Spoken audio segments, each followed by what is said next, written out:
morning, team. We are at Manchester Airport. Well, not in the airport, just by it, for the MCA Fitness Super Sprint Duathlon. It's a relatively low-key kind of race, MCA Fitness. They do a lot of kids go try, a lot of focus on beginners, but they also get some real speedy blokes to come and test out the race vibe, test their transitions out and stuff like that. There's two distances: a sprint distance that I've done quite a few times before, but that is actually near enough 5k run, a 30k bike, which is quite long, isn't it, for a sprint, and then a 2.82, very exact, second run. But I've gone today to test the flat pedals on the Super Sprint, which is 2.82k run, 18k bike, and then another 2.82k run. But it's an interesting run course because you go under the runway through the tunnels.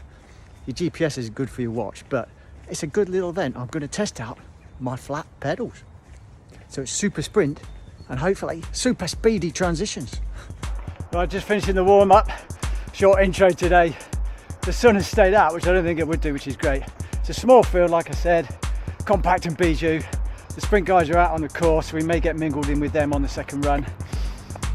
But it's going to be good fun.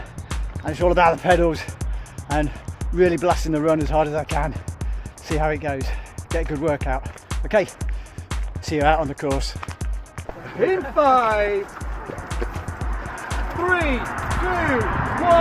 Good luck, everybody. Right, and we're off. As you can see, it's quite a small field. It tends to be that way for these events, but the course is nice, and the people that race there always give it good reports. As you can see, we've got some good weather. So straight off then, young guys go ahead, eager beavers, and these pathways that we're on, the cycle track and walkways, go through these tunnels that actually go underneath the taxiways and runways of Manchester Airport. But it's good, fast running, it's fast. GPS doesn't work too well in the tunnels, but as you can see, I'm catching the guy now that is currently in second as we go through the first tunnel, and the guy up ahead, he's not too far, so he's the guy in the lead, called Ian Ellsby, who I met for the first time, although we've been in contact with Strava and YouTube. So he's gone ahead into the second tunnel, and in I go into the darkness, but soon it becomes apparent, and it's light, as you can see. So out we go through the tunnel, the second tunnel, and Ian is still maintaining the distance ahead. Really, I'm running really well at this point. I'm feeling quite strong. So it's an out and back course, so Ian whizzes around the lamppost, and there we go, reasonably close, and I'm quite happy with where I am, although I wasn't really making ground on it. And as I turn, I can see how much I've made on the guy in second there, and the young lad in third, as we go back into the tunnels. And here's some of the runners who are in the race who are still working their way down to the turnaround point. As you can see, Ian on the path up ahead of me, he's maintaining the distance really. Although I'm pushing hard, I'm feeling good. I feel like I carry on for quite a while at this pace, but I can't go any quicker, which is often the way I feel when I'm running hard. It's like terminal velocity. I think that's just my diesel engine is made. Good weather here as we go down on the return leg into the final tunnel. And Ian, is he getting closer? He might be, mightn't he? As we can see, the photographer on the right is Paul Silver from my local tri club. Gives me a shout, and he's taking some action shots. And we can see how close I am to Ian as I go past Paul there, taking the pictures. So as you can see, not too far behind, but Ian is strong. He's looking really strong. And really, if I've gained anything, it's just a couple of seconds. And as we go out of that tunnel there, across the road, we are approaching T1. So that'll be the first 2.82 kilometres done. And I'm thinking in my head, I'm getting quite close here. That's not too bad as we go into transition. But let's see what happens in transition. Engage the fafometer. Right, there's Ian. Very relaxed looking guy, putting his helmet on. Looks like he's going to have a stroll. And here comes the old guy running behind. Fafometer engaged. Right, hat and camera. There's a bit of time lost faffing around, make sure my camera doesn't get bashed. Hang on a minute. Whose helmet is that? It's not yours, you doofer. Yes, I put the wrong helmet on. Lost a few more seconds. So once the helmet is on, I need to make sure that my glasses go on. Bit more time lost. Oh, and I need to check my hat and camera again, bit more time lost, and I'm off. Still a quick transition with the shoes on and the flat pedals. So we're off, 18k pedalling hard, quite a hard ride, no footage. Couldn't do it while I was riding. And here's Ian, back into T2. Again, Mr. Relaxed. Should be quick, he's wearing flat pedals too. So he's got trainers, there he is, off for a stroll. And a little while later, maybe 30-40 seconds, here comes the old boy. And look at that, camera and hat is down on the floor, so on with the bike, off with the helmet, and should be able to run straight off. Oh, hang on a minute, he's picking his hat and camera up. Bit of faff coming up, I think. Engage the faffometer. Here he goes on to run 2. Looking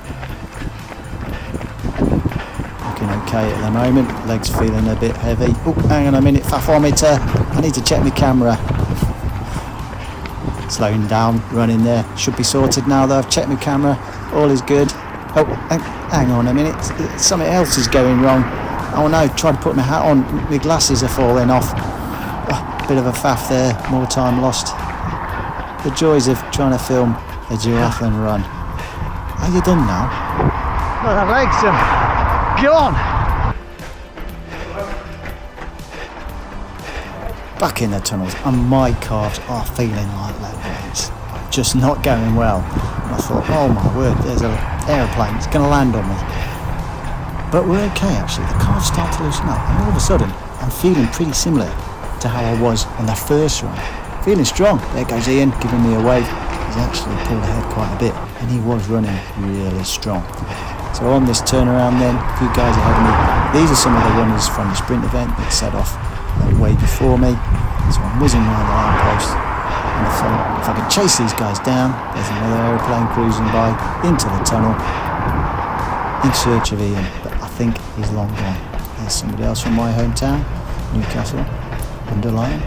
And out of this tunnel, a few more people coming up behind now from the event, the super sprint behind him, out of this tunnel, and as we enter the second tunnel, we see some of the other guys coming back the other way, and I know the end is in sight. And the further I go on this second run, the better I'm feeling, and I'm hitting some good pace here, around 3:30 a kilometre, but I know time is running out to make up any time for a result. And that guy we just passed there was the guy that was in second the whole tour, so he's dropped back quite a bit over the road, and I know we come to the finish. It's there before you know it, and although I felt rubbish at the start, I finished strong. But it's such a short run, as I check my watch, there's no time to lose. You can't lose, you've got to hit that first run hard at pace, and that's what I didn't do. So that's what I've got to try and do next week at the British Championships, is to hit that second run hard. And if the legs feel bad, I've just got to push on, knowing that they will recover, but they need to recover quick. Okay, we're moving to the finish, and it's a good event, a good run, really enjoyable. And I was quite pleased with how I performed as we come to the finish. So, job done, great event. I'd urge anybody to enter an MCA fitness race. They're well worth doing. Sort of grassroots, but good racing, and well organised by the guys at MCA Fitness. How do you do?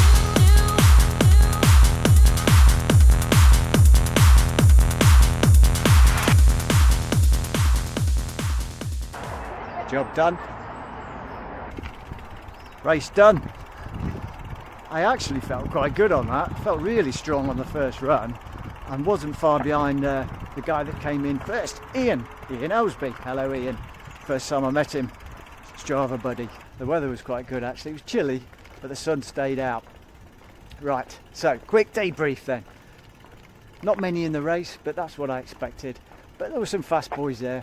Managed to grab second overall, so happy days with that one. A good blast out, good leg flush. And like I said, the first run felt really good. Second run, oh my word, once I got off that bike, my calves just didn't want to play. They were just like somebody else's lead weights made of bricks. But after about 3 or 4 minutes, it tended to ease off, and then, yeah, felt really strong again. I think riding with the flat pedals affects the calves differently, but that's just something I've got to deal with because the transitions were quicker, apart from trying to put somebody else's helmet on. The soup that you get in your brain in transitions never ceases to amaze me. I've done all sorts of things. Yeah, that's not the first time I've tried to put somebody else's helmet on. But let's get packed up, get home, get recovered, and we'll see what the stats look like for the bike and the run. Sorry for not much footage on this video. It's quite difficult to film a duathlon actually, but I enjoyed it, and hopefully the first of many, and they'll go well. So next week it is the British Championships up in Scotland at East Fortune, and I'm going to travel up on the day and just give that one a good blast. And this event today was really good to get in the legs the week before to remind myself just how painful it actually is.